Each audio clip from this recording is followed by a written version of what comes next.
coup d'état, bino bozali sekolala e. Bino bozali sekolala e. Bana kinyo, bana kinyo. Mesdames, Messieurs, peuple congolais, le dictateur Denis Sassou Nguesso doit être vaincu.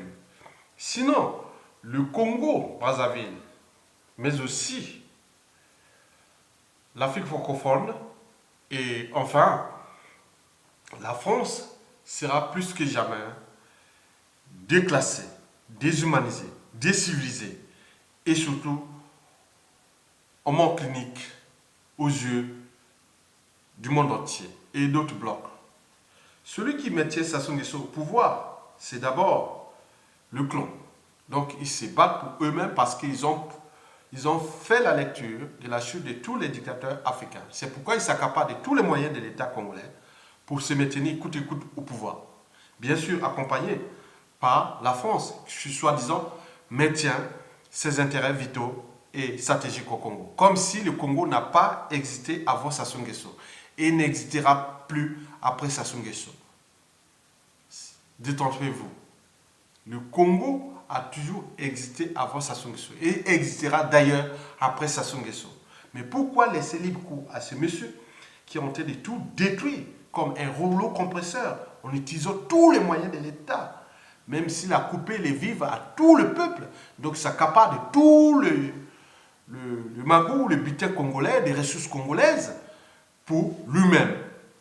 Imaginez que vous avez 4-5 milliards d'euros à gérer et vous coupez les vivres au propriétaire qui est le peuple congolais et vous pouvez acheter la conscience de tous les pourris et vendus du monde entier. Bien sûr que la criminalité, la mort ou la vie est au cœur de son économie, de survie, parce qu'il sait bien que s'il quitte le pouvoir, il a fait la lecture de la chute de tous les dictateurs depuis la nuit des temps.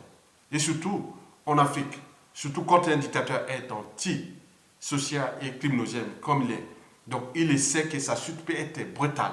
Il peut pleurer et ce qui peut arriver à lui peut être très dangereux. C'est pourquoi il a privé, même s'il y a la crise économique due d'abord à ces hold-up électoraux et que la résistance congolaise partout dans le monde a mis tous les réseaux pour le blocage des forces de nuisance, des moyens de nuisance qui sont là, qui alimentent son économie de la mort. Parce que les mercenaires, il a détruit les armées, il a détruit les administrations, il a détruit l'école, l'éducation nationale, l'enseignement supérieur, les soins autres pour que le peuple soit sous emprise de sa dictature. Mais ce ne fut qu'une parenthèse. Mais nous ne pourrons pas laisser libre cours à cela. Même si le perroquet Thierry Mongala, qui fut un monsieur aussi intelligent, chacun avec sa personnalité, sa psychanalyse et sa psychologie, ont été de défendre corps et âme le dictateur. Bien sûr que tous ceux qui sont passés, est-ce qu'il a fait la lecture de tous ceux qui sont passés avec ce monsieur depuis 1970 à nos jours? Mais bien sûr que non, parce qu'il fait tomber tout le monde comme des quilles. Et lui, il est là, il surveille. Parce que pour lui, il dit toujours que la France, si vous ne me protégez pas, moi, le Congo n'existera plus après moi. Vos intérêts supérieurs et vitaux ou stratégiques seront plus que jamais déclassés au Congo. Bien au contraire, le Congo a toujours existé. Avant Sassou Nguesso, existera toujours après Sassou Nguesso. Donc c'est un usurpateur qui est à bout de nerfs, à bout de souffle, au bout du rouleau. C'est une association de malfaiteurs et aussi de médiocrité, parce que la médiocrité au Congo est devenue comme une entreprise, toute une industrie.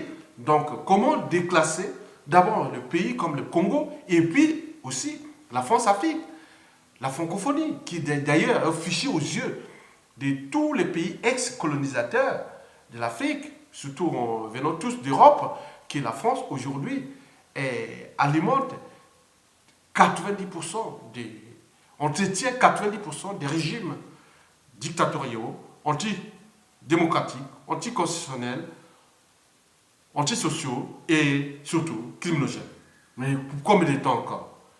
Est-ce que la France a fait la lecture, ou l'oligarchie politico-affairiste française et ses réseaux ont fait la lecture de la situation du Rwanda, qui est au génocide de 1994, puisqu'il y a eu 3 ans après, il y a eu le début du génocide au Congo, qui a détruit presque 10% de la population congolaise. C'était entre 1997 et 2002. Et aujourd'hui, ça continue.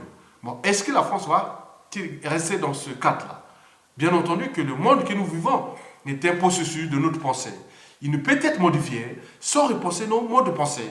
C'est-à-dire, d'abord, nos mentalités, habitudes et comportements immoraux. Hein?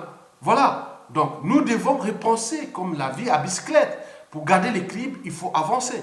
Donc, nous devons voir qu'il y a eu un cycle d'une autre France-Afrique qui a duré entre 1959 à 2017, où il y avait des financements occultes et mettaient au pouvoir des dictatures, des fonds secrets, des assassinats politiques et autres. Mais nous n'avons pas encore continué cette économie de la mort à l'échelle d'un pays, d'un continent.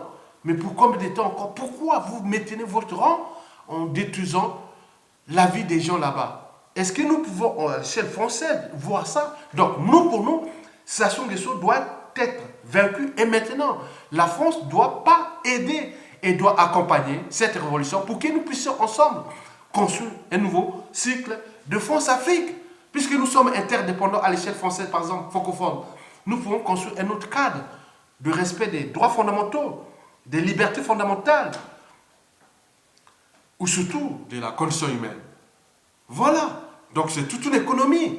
À l'échelon macroéconomique, c'est les problématiques de balance commerciale, c'est-à-dire la création des richesses de part et d'autre. Donc nous pouvons devenir vos consommateurs à l'échelle d'investissements publics ou privés, autres, et surtout à l'échelle aussi de la consommation des produits des deux côtés. Et voilà. Donc aujourd'hui, l'Afrique francophone est plus que jamais déclassée. Le dynamisme économique qui se passe en Afrique et surtout dans le bloc anglophone. Bien sûr que le Royaume-Uni, les îles britanniques se sont affranchis de l'Afrique anglophone depuis sa décolonisation. Mais à côté, qui ne dit pas que l'Angleterre contrôle aussi l'Afrique anglophone. Mais on ne s'introduit pas pour conspirer contre la volonté des peuples. Et voilà les conséquences à l'échelle des continents, c'est-à-dire à l'échelle d'un bloc francophone en Afrique, qui regroupe aujourd'hui près de 90% des dictateurs du continent noir. Mesdames, Messieurs, le monde que nous vivons est un processus de notre pensée. Il ne peut être modifié sans repenser nos modes de pensée. Cela veut dire que l'Afrique francophone doit se reclasser, ne plus se déshumaniser ou se déciviliser impunément et indéfiniment. Bien sûr que la guerre qui se passe dans toute l'Afrique francophone est celle du maintien du rang de la France.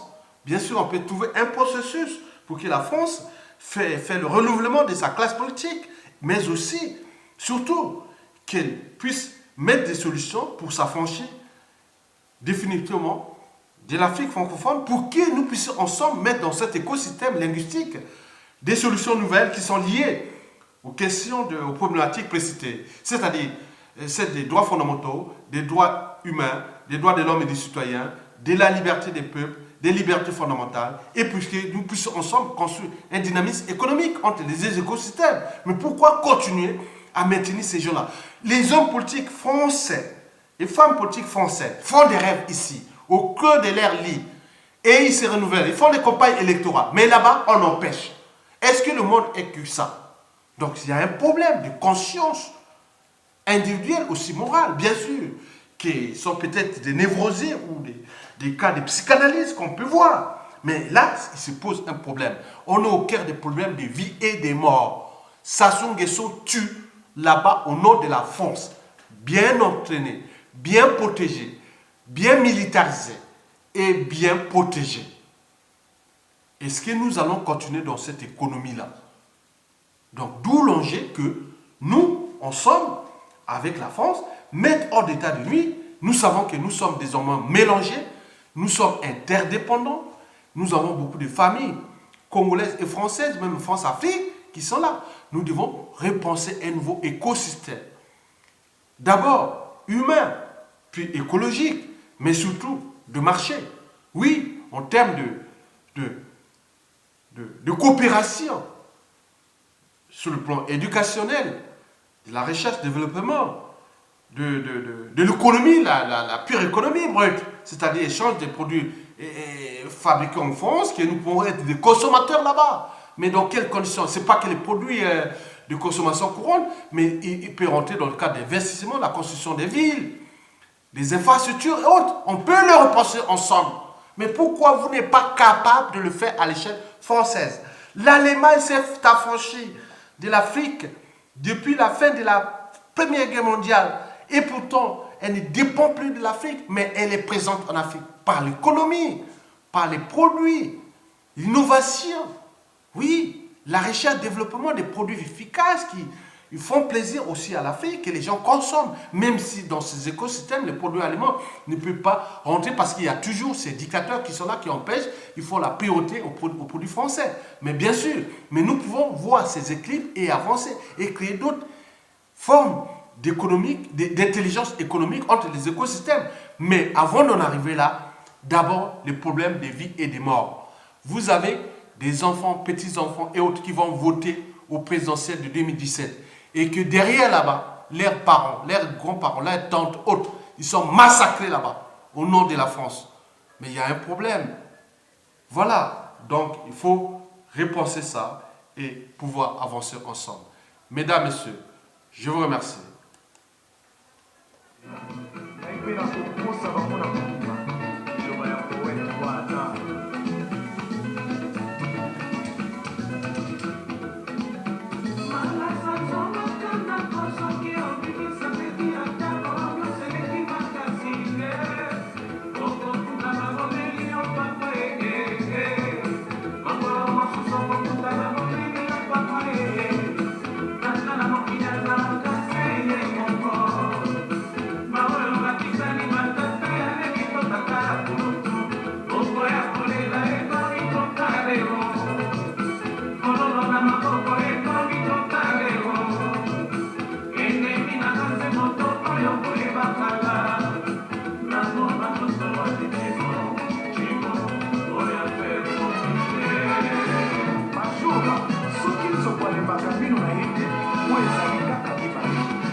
C'est bon l'amour et non la haine, non la guerre. J'étais vos armes pour la paix universelle. Et cosa, Goma.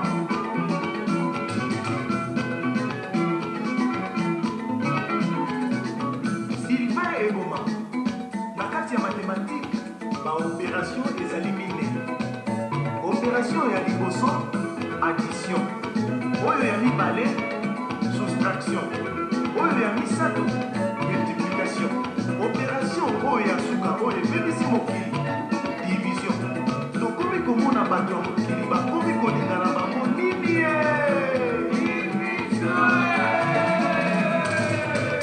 Mawa mpe pasi, fin ya 20e siècle. Mokili kolingani.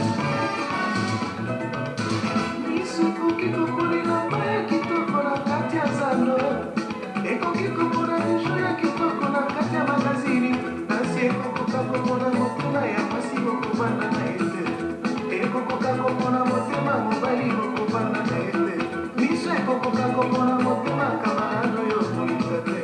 Mondele asalela biso talatala poto talaka elongi, oyo ezali nsima na elongi emonanaka na talatala te.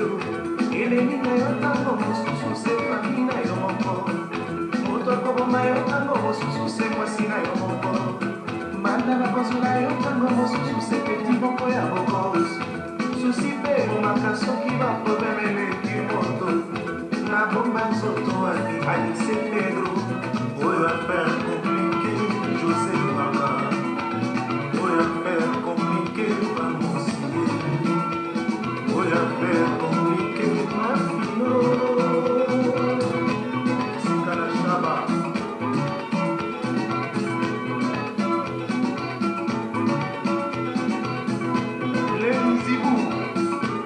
Pablo Muele,